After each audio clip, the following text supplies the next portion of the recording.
નમસ્કાર મિત્રો, હું રાજેશ ભાસ્કર આપ સૌનું યુટ્યુબમાં આપણી આ ચેનલ પર સ્વાગત કરું છું. મિત્રો, આજે આપણે તારીખ 24 નવેમ્બર 2024ના કેટલાક મોસ્ટ ઇમ્પોર્ટન્ટ કરંટ અફેર અને અગાઉની પરીક્ષામાં પૂછાયેલા કેટલાક ઇમ્પોર્ટન્ટ પ્રશ્નો વિશે ડિટેલમાં ચર્ચા કરીશું, જે આપને આવનારી પરીક્ષા માટે ખૂબ જ ઉપયોગી સાબિત થશે. તો મિત્રો, આપ આ ચર્ચા સાથે જોડાઈ રહેજો અને વિડીયોને પહેલેથી લઈને છેલ્લે સુધી પૂરેપૂરો જોવાનો આગ્રહ રાખજો. તો ચલો મિત્રો, શરૂ કરીએ. શરૂઆત કરતાં પહેલાં જણાવી દઉં કે જો તમારે આપણી આ યુટ્યુબ ચેનલને સબસ્ક્રાઈબ કરવાનું બાકી હોય તો ચેનલને સબસ્ક્રાઈબ કરજો, નોટિફિકેશન બેલ આઇકોનને પ્રેસ કરીને, અને જો તમને વિડીયો પસંદ આવે તો વિડીયોને લાઈક કરજો. પરંતુ તમારા જેટલા પણ મિત્રો છે બધા મિત્રો જોડે આ વિડીયોની લિંકને અત્યારે જ શેર કરી દો. તો શરૂઆત કરીએ. સૌપ્રથમ જોઈશું અગાઉની પરીક્ષામાં પૂછાયેલા બંધારણના પ્રશ્નો, જેના જવાબો તમારે મને કમેન્ટ બોક્સમાં લખીને જણાવવાના છે. અને વિડીયોના લાસ્ટમાં જ્યારે હું તમને આ દરેક પ્રશ્નના જવાબ જણાવું ત્યારે તમારે ચેક કરવાનું છે કે તમે આપેલા પ્રશ્નોના જવાબમાંથી કેટલા પ્રશ્નોના જવાબ સાચા છે. જેટલા પણ પ્રશ્નોનો જવાબ સાચા હોય એનો આંકડો તમારે કમેન્ટમાં લખવાનો છે કે 10માંથી આટલા સાચા છે. ડેલી જીકે ટેસ્ટમાં રોજ તમને ખબર છે 10 પ્રશ્નો પૂછે છે, એમાંથી 5 પ્રશ્નો બંધારણના હોય છે. ઓકે, અને બાકીના જે 5 પ્રશ્નો છે એ ભારતની ભૂગોળના હોય છે. તો તમે તમારા આન્સર આપવાની છે કમેન્ટ બોક્સમાં, અને હું આજના કરંટ અફેરનો પ્રથમ પ્રશ્ન છે એની શરૂઆત કરું છું. પ્રથમ પ્રશ્ન છે, ગુજરાતમાં કયા સ્થળે સિંહ આકારનું માતાજીનું મંદિર બનાવવામાં આવશે? તો જવાબ આવશે સાણંદ ખાતે. કઈ જગ્યાએ? સાણંદ ખાતે. તો સિંહ આકારનું માતાજીનું મંદિર ગુજરાતમાં સાણંદ તાલુકામાં બનવા જઈ રહ્યું છે. 17 નવેમ્બરના રોજ આ મંદિરનું ભૂમિપૂજન કરવામાં આવ્યું. મંદિરની વિશેષતા એ છે કે મંદિરનું મુખ્ય ભાગ શિખરની જગ્યાએ સિંહ આકારનું હશે. તમે જોશો ને તો તમને ખબર પડે. જો અહીંયા સિંહ આકાર છે, આ સિંહ છે. સાણંદ ખાતે નિર્માણ પામનારા મંદિરની અંદર 21 ફૂટ ઊંચાઈ ધરાવતી માતાજીની મૂર્તિ સ્થાપિત કરવામાં આવશે. સાણંદ તાલુકામાં નળ સરોવર પાસે આવેલું છે જે વણાલિયા ગામ. એ વણાલિયા ગામની અંદર આ દુર્ગા મંદિરનું નિર્માણ કરવામાં આવી રહ્યું છે. અને આ મંદિરમાં 51 શક્તિપીઠના દર્શનનો લાભ લઈ શકાશે. મંદિરમાં દેશભરના જે 45 શક્તિપીઠ છે, બીજા દેશમાં આવેલા 6 શક્તિપીઠો, એમાંથી 3 મહિનાની અંદર જ્યોત એકત્રિત કરવામાં આવશે. અને અંદાજિત કહી શકીએ કે 25 કરોડના ખર્ચે આ મંદિર બનાવવામાં આવશે. મંદિરમાં 21 ફૂટની માતાજીની ભવ્ય મૂર્તિ મુકાશે. મંદિર માટે પાકિસ્તાનમાં હિંગળાજ માતા શક્તિપીઠમાંથી જ્યોત લાવવામાં આવશે. અને મંદિરમાં પ્રવેશદ્વારની જગ્યાએ 355 ફૂટ લાંબા ત્રિશૂળ આકારના આશ્રમમાંથી પ્રવેશ થશે. મંદિર માટે ઔરંગાબાદથી પથ્થરો મંગાવવામાં આવશે અને મંદિરમાં એક સાથે 500 લોકો દર્શન કરી શકે તેવી વ્યવસ્થા ગોઠવાશે. મંદિર પરિસરમાં ધ્યાન કેન્દ્ર, જળપાન, વિશ્રામગૃહ આવી બધી સુવિધાઓ ઉપલબ્ધ રહેશે. તમને ખબર છે આપણા ભારતની અંદર એક એવું રાજ્ય છે જેમાં ઓમ આકારનું મંદિર બનાવવામાં આવ્યું છે. ઓમ આકારનું. તમને ખબર હોય તો જણાવો. તાજેતરમાં કોણે નવી દિલ્હીમાં develop India initiative four student innovation and outreach network vision એનું ઉદ્ઘાટન કર્યું છે? તો ડૉક્ટર જીતેન્દ્રસિંહ, જેઓ આપણા સાયન્સ અને ટેકનોલોજીના કેન્દ્રીય રાજ્ય કક્ષાના મંત્રી છે. તો નવી દિલ્હીમાં ડૉક્ટર જીતેન્દ્રસિંહ દ્વારા આનું ઉદ્ઘાટન કરવામાં આવેલું છે. આ પહેલનો ઉદ્દેશ એવો છે કે વંચિત બાળકોમાં શિક્ષણ, કૌશલ્ય વિકાસ અને નવીનતાને પ્રોત્સાહન આપવાનો. તેમણે પહેલ પાછળ ઉદ્યોગ સાહસિક દ્રષ્ટિ અને સમગ્ર દેશમાં વિદ્યાર્થીઓ માટે તકોના લોકશાહીકરણને દ્રષ્ટિકોણની પ્રશંસા કરી. એમણે જણાવ્યું કે પોર્ટલ દૂરના વિસ્તારોમાં રહેતા લોકો માટે માર્ગદર્શન અને તાલીમ મેળવવા માટે પ્રવેશદ્વાર બનશે. આ પ્રસંગે તેમણે સ્ટાર્ટઅપ્સ, બાયોટેકનોલોજી, અંતરિક્ષ ક્ષેત્રમાં દેશની વિકાસ યાત્રા પર પણ પ્રકાશ પાડ્યો હતો. તમારા માટે એક પ્રશ્ન છે. અહીંયા આપણે સાયન્સ ટેકનોલોજી છે ને, ટેકનોલોજી દિવસ ભારતની અંદર એટલે રાષ્ટ્રીય ટેકનોલોજી દિવસ 11મી મેના રોજ મનાવીએ છીએ. વિજ્ઞાન દિવસ ક્યારે મનાવીએ છીએ? કમેન્ટમાં લખો. 17નું જાદુ, 4નો જાદુ, નીતિ આયોગ, RBI, આ બધા શોર્ટ્સ છે. તમારે જોવાના બાકી હોય તો જોઈ લો. તમને પસંદ આવે તો લાઇક કરો. તમારા મિત્રો જોડે આ વિડીયોની લિંકને શેર કરો. ચેનલ સબસ્ક્રાઈબ કરવાનું બાકી હોય તો સબસ્ક્રાઈબ કરો. નોટિફિકેશન બેલ આઇકોનને પ્રેસ કરીને. એશિયન ડેવલપમેન્ટ બેન્કે શ્રીલંકાને $200 મિલિયન નીતિ આધારિત લોન આપવાની મંજૂરી આપી દીધી છે. તો શ્રીલંકાને આર્થિક રીતે મજબૂત બનાવવા માટે $200 મિલિયન નીતિ આધારિત લોન આપવાની મંજૂરી આપી છે એડીબીએ.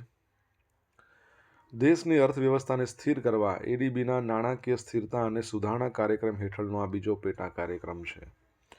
એડીબીએ જણાવ્યું કે આ કાર્યક્રમનો ઉદ્દેશ ગરીબી નાબૂદીનો છે. આ ઉપરાંત લાંબા ગાળાની વૃદ્ધિ સ્થાપિત કરી આર્થિક સ્થિતિને વધુ સક્ષમ બનાવવાનું છે. એડીબી એશિયન ડેવલપમેન્ટ બેંક 1966માં એની સ્થાપના થઈ, બરાબર છે. અને એનું હેડક્વાર્ટર છે ક્યાં? મનીલામાં, ફિલિપાઇન્સના. તમારે જણાવવાનું છે એના અધ્યક્ષનું નામ શું છે, બરાબર છે. તમને ખબર છે ને શ્રીલંકાના નવા પ્રાઇમ મિનિસ્ટર આવ્યા જે મહિલા છે, હરિણી અમરસુરિયા, ખાસ યાદ રાખજો. ઓકે, એનું કેપિટલ શ્રી જયવર્ધનાપુરે કોટ્ટે છે અને કરન્સી શ્રીલંકન રૂપીઝ યાદ રાખજો. મિત્રો, ભણવાની મજા આવી હોય, વિડીયો પસંદ આવ્યો હોય તો વિડીયોને લાઇક કરો. તમારા મિત્રો જોડે વિડીયોની લિંકને શેર કરો. આપણી બંને યુટ્યુબ ચેનલ રાજેશ ભાસ્કર 2 બંનેને સબસ્ક્રાઈબ કરો. નોટિફિકેશન બેલ આઇકોનને પ્રેસ કરીને. જો તમારે ડેલી કરંટ અફેરની PDF જોઈતી હોય તો આપણી ટેલિગ્રામ ચેનલ પરથી તમને મળી રહેશે, જેની લિંક વિડીયોની ડિસ્ક્રિપ્શનમાં આપેલી છે, બરાબર છે. અને અહીંયા તમને પોલ્સ પણ રમવા મળશે. તાજેતરમાં કોના દ્વારા નવા વિકસિત ભૂનીર પોર્ટલને ડિજિટલી લોન્ચ કરવામાં આવ્યું? તો આપણા કેન્દ્રીય જલશક્તિ મંત્રાલયના જે મંત્રી છે CR પાટીલ, એમના દ્વારા. તો કેન્દ્રીય જળશક્તિ મંત્રી છે CR પાટીલે નવા વિકસિત ભૂનીર પોર્ટલને ડિજિટલી લોન્ચ કર્યું. એકચ્યુઅલી આ લોન્ચ કરવામાં આવ્યું હતું ગયા મહિનામાં, પરંતુ એના ન્યૂઝ હમણાં જ 2-3 દિવસ પહેલાં જ આવ્યા છે. ભૂનીર એ કેન્દ્ર દ્વારા વિકસિત એક અદ્યતન પોર્ટલ છે જેને જળશક્તિ મંત્રાલય હેઠળ સેન્ટ્રલ ગ્રાઉન્ડ વોટર ઓથોરિટી એણે રાષ્ટ્રીય સૂચના વિજ્ઞાન કેન્દ્રના સહયોગથી સમગ્ર દેશમાં ભૂગર્ભ જળના નિયમનના સુધારા માટે વિકસિત કર્યું છે. તમારા માટે પ્રશ્ન છે, વિશ્વ જળ દિવસ આપણે ક્યારે મનાવીએ છીએ? ભૂનીર ભૂગર્ભ જળના નિષ્કર્ષણને સંચાલિત કરતા કાયદાકીય માળખા, રાજ્ય અને રાષ્ટ્રીય સ્તરના નિયમોને લગતી વ્યાપક વિગતો પ્રદાન કરવા માટે રચાયેલ છે. તેનો કેન્દ્રીય ડેટાબેઝ વપરાશકર્તાઓને ભૂગર્ભ જળ અનુપાલન નીતિઓ, ટકાઉ પ્રથાઓ પર નિર્ણાયક માહિતી એક્સેસ કરવાની મંજૂરી આપે છે.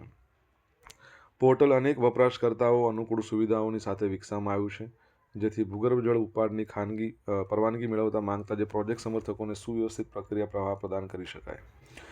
સરળ છતાં માહિતીપ્રદ ઇન્ટરફેસ છે એનો, અને પાન આધારિત સિંગલ ID સિસ્ટમ છે. સાથે સાથે QR કોડ, NOC નો ઓબ્જેક્શન સર્ટિફિકેટ વગેરે જેવી સુવિધા ધરાવતું આ ભૂનીર, અગાઉનું એનું વર્ઝન હતું ને નોકેપ એટલે issue of NOC to abstract ground water કરતાં નોંધપાત્ર સુધારો દર્શાવે છે.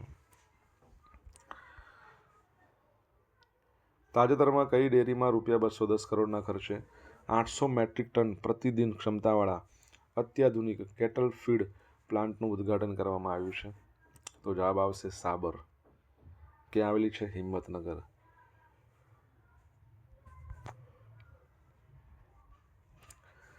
હિંમતનગર ખાતે કેન્દ્રીય ગૃહ અને સહકારિતા મંત્રી છે શ્રી અમિત શાહ, એમણે સાબર ડેરીના ₹210 કરોડના ખર્ચે 800 મેટ્રિક ટન પ્રતિદિનની ક્ષમતાવાળા અત્યાધુનિક કેટલ ફીડ પ્લાન્ટના ઉદ્ઘાટન પ્રસંગે જણાવ્યું કે આ કેટલ ફીડ પ્લાન્ટનો પ્રારંભ થવાથી સાબરકાંઠા અને અરવલ્લી જિલ્લામાં દૂધ ઉત્પાદકોના દૂધાળા પશુઓ માટે સમતોલ અને પોષણયુક્ત આહારનો પુરવઠો વધુ માત્રામાં મળશે.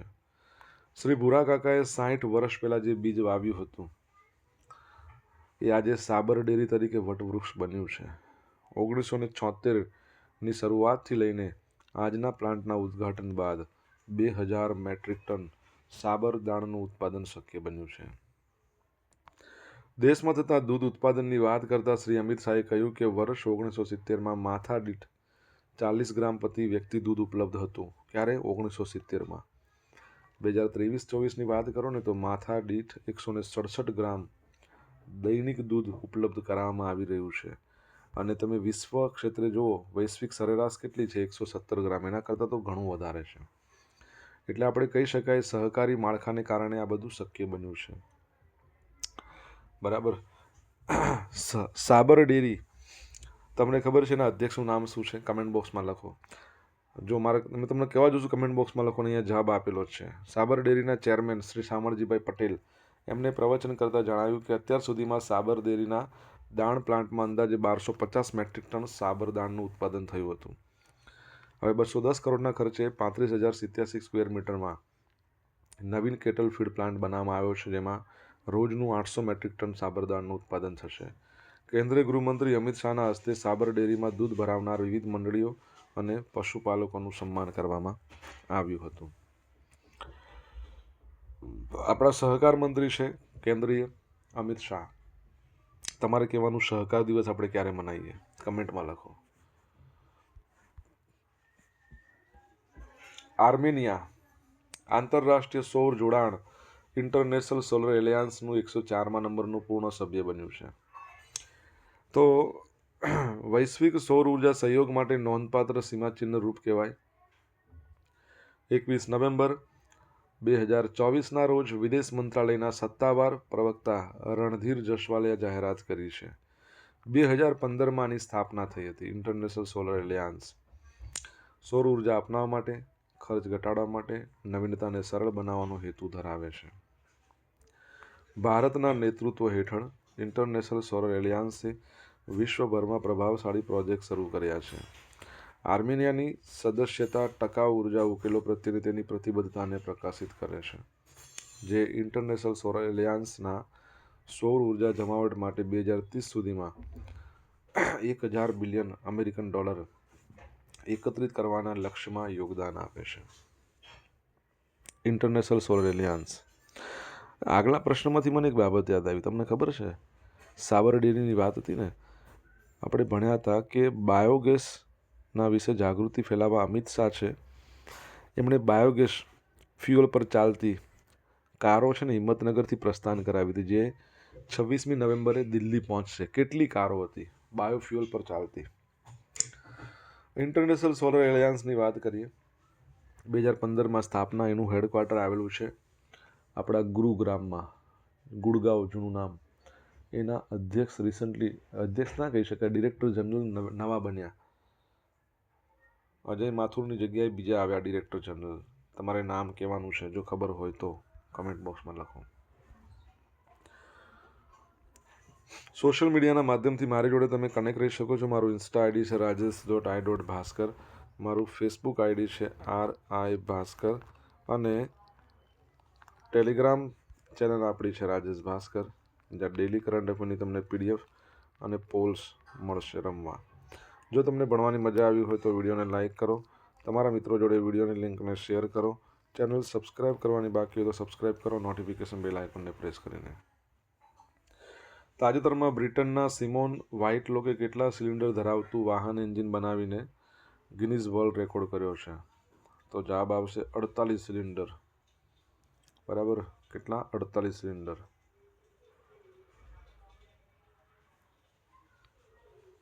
તો બ્રિટનના સિમોન વ્હાઇટલો એમના દ્વારા તૈયાર કરવામાં આવેલ બાઇક 48 સિલિન્ડર ધરાવે છે. સૌથી વધુ સિલિન્ડર ધરાવતા વાહન એન્જિન માટે ગિનીઝ વર્લ્ડ રેકોર્ડ ધરાવે છે. આ બાઇકનું નામ છે ટિંકર ટોય. બાઇકનું એન્જિન 4200 સીસીની ક્ષમતા છે. 16 કાવાસાકી KH250 3 સિલિન્ડર 2 સ્ટ્રોક એન્જિનનો ઉપયોગ કરીને તેને બનાવવામાં આવ્યું છે. બરાબર. તો એ યાદ રાખજો. ઓકે. વિશ્વની પ્રથમ CNG બાઇક, જેનું નામ ફ્રીડમ છે, કઈ કંપનીએ લોન્ચ કરી? જણાવો. ગુજરાતમાં દર ચોથો ગુજરાતી સહકારી મંડળીનો સભાસદ છે. દેશભરમાં 14થી 20 નવેમ્બર દરમિયાન રાષ્ટ્રીય સહકાર સપ્તાહ, 14થી 20 નવેમ્બર યાદ રાખજો, 14થી 20 નવેમ્બર ઉજવવામાં આવ્યું. ગુજરાતની સહકારી સંસ્થા અમૂલને માત્ર ભારતમાં જ નહીં પરંતુ વિશ્વમાં સહકારી ક્ષેત્રનું ઉત્તમ ઉદાહરણ છે. દેશમાં સૌ પહેલાં સહકારી મંડળીની રચના 1989માં વડોદરા મુકામે અન્યોન્ય સહાયક સહકારી મંડળીના રૂપમાં કરવામાં આવી હતી. ગુજરાતમાં 1904ના સહકારી કાયદા પ્રમાણે અમદાવાદ જિલ્લાનું દસક્રોઈ તાલુકાનું વિસલપુર સહકારી મંડળી, જેની ગુજરાતમાં શરૂઆત થઈ કહેવાય, સરકારી કાયદા પ્રમાણે 1904. ગુજરાતની સ્થાપના સમયે રાજ્યમાં સહકારી મંડળીઓની કુલ સંખ્યા 13,959 હતી, જ્યારે આજે 89,221 જેટલી સહકારી સંસ્થાઓ છે અને અંદાજે 1.71 કરોડ સભાસદો સાથે જોડાયેલા છે. લગભગ 6 કરોડથી વધુ વસ્તી ધરાવતા ગુજરાતમાં દર ચોથો ગુજરાતી સહકારી મંડળીનો સભાસદ આપણે કહી શકીએ ને. ઓકે,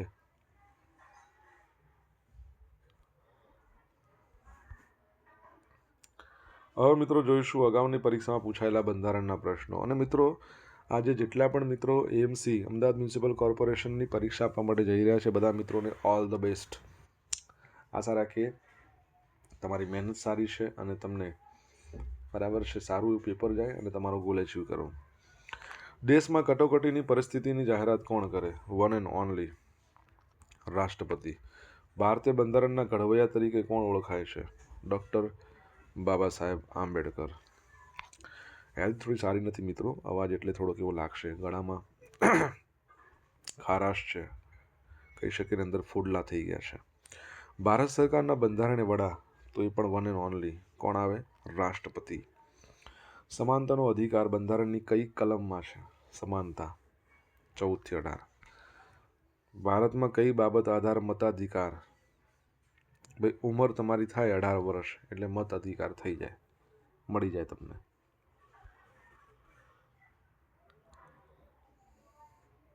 હવે જોઈશું અગાઉની પરીક્ષામાં પૂછાયેલા ભારતની ભૂગોળના પ્રશ્નો. પહેલો પ્રશ્ન, નીચે પૈકી કયા ભારતીય વૈજ્ઞાનિકોએ સામાન્ય તાપમાને કોઈ પણ પાવર કે રસાયણનો ઉપયોગ કર્યા વિના પાણી આધારિત હાઇડ્રો ઇલેક્ટ્રિક સેલમાંથી વીજળી ઉત્પન્ન કરી? Doctor R.K. Kotnala. Satish Dhawan Space Centre ક્યાં આવેલું છે? તો આંધ્રપ્રદેશ.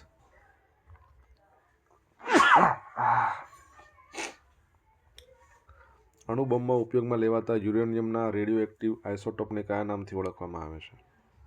અણુબોમ્બ. તો શું આવશે? 92U-238 આવશે, એ આવશે જવાબ. રુસ્તમ શું છે? What is Rustam? માનવ રહિત વાયુયાન. ફ્રાન્સની મદદથી ભારતમાં જેટ એન્જિન પ્રોજેક્ટ શરૂ કરવામાં આવ્યો, તેનું નામ શું રાખવામાં આવ્યું? કાવેરી. હવે જોઈશું ગઈકાલે પૂછેલા પ્રશ્નોના જવાબ. પહેલો પ્રશ્ન, ગુજરાતમાં 11મી ચિંતન શિબિરનું આયોજન ક્યાં કરવામાં આવ્યું? સોમનાથ ખાતે. કઈ યુનિવર્સિટીમાં ત્રિદિવસીય બ્રિક્સ એજ્યુકેશન એક્સપિડિશન યોજવામાં આવ્યું? તો ગુજરાત યુનિવર્સિટીમાં. આજે પૂછેલા પ્રશ્નોના જવાબ જોઈ લઈએ. પહેલો પ્રશ્ન શું છે? ઓમ આકારનું મંદિર છે ને રાજસ્થાન જિલ્લાના પાલી ખાતે. પાલી જિલ્લો રાજસ્થાન. સેકન્ડ પ્રશ્ન, ભારતમાં રાષ્ટ્રીય વિજ્ઞાન દિવસ 28 ફેબ્રુઆરી. ત્રીજો પ્રશ્ન, એશિયન ડેવલપમેન્ટ બેંકનું હેડક્વાર્ટર મસાત્સુગુ ઓસાકામાં. ચોથો પ્રશ્ન, વિશ્વ જળ દિવસ 22મી માર્ચ, વર્લ્ડ વોટર ડે. પાંચમો પ્રશ્ન, સાબર ડેરીના અધ્યક્ષ તમને એ તો ચલો એ નહીં, એ તો તમને અંદર જવાબ મળી ગયો હતો ને. હિંમતનગરથી 12 હિંમતનગરથી 12 બાયોફ્યુલ સંચાલિત જે કારો છે એની શરૂઆત કરાઈ હતી અમિત શાહે, અને અમૂલ પ્લસ મારુતિ સુઝુકીનું સંયુક્ત રીતે બંને એમાં ભાગ લીધો છે. છઠ્ઠો પ્રશ્ન, ઇન્ટરનેશનલ સોલર એલાયન્સના નવા અધ્યક્ષ બન્યા, નામ શું છે? આશિષ ખન્ના. સાતમો પ્રશ્ન, વિશ્વની પ્રથમ સીએનજી બાઇક બજાજે બનાવી છે, નામ છે ફ્રીડમ. આઠમો પ્રશ્ન, સહકાર દિવસ ક્યારે મનાવીએ છીએ? જુલાઈ મહિનાના પહેલા શનિવારે, યાદ રાખજો. હવે મિત્રો જોઈશું ગઈકાલના કરંટ અફેરમાંથી પૂછેલા કેટલાક ઇમ્પોર્ટન્ટ પ્રશ્નો, જેના જવાબો તમારે કમેન્ટમાં લખવાનો. પહેલો પ્રશ્ન: મુખ્યમંત્રી પાક સંગ્રહ સ્ટ્રક્ચર યોજનાની સહાય ₹75,000થી વધારીને કેટલી કરવામાં આવી? તાજેતરમાં કોની ગુજરાત પંચાયત સેવા પસંદગી મંડળના નવા અધ્યક્ષ તરીકે નિમણૂક થઈ છે? જવાબ આવડે તો કમેન્ટમાં લખજો. આ હતા આજના દિવસના મોસ્ટ ઇમ્પોર્ટન્ટ કરંટ અફેર. સાથે આપણે જોયું અગાઉની પરીક્ષામાં પૂછાયેલા ઇમ્પોર્ટન્ટ પ્રશ્નો, એના જવાબોની સાથે. આશા રાખું બધાને ભણવાની મજા આવી હશે. મજા આવી હોય તો વિડીયોને લાઇક કરો, તમારા મિત્રો જોડે વિડીયોની લિંકને શેર કરો. આપણી બંને યુટ્યુબ ચેનલ રાજેશ ભાસ્કર 2ને સબસ્ક્રાઈબ કરો, નોટિફિકેશન બેલ આઇકોનને પ્રેસ કરીને. તો મિત્રો thank you so much for watching this video. Have a nice day. Jai Hind, જય ભારત.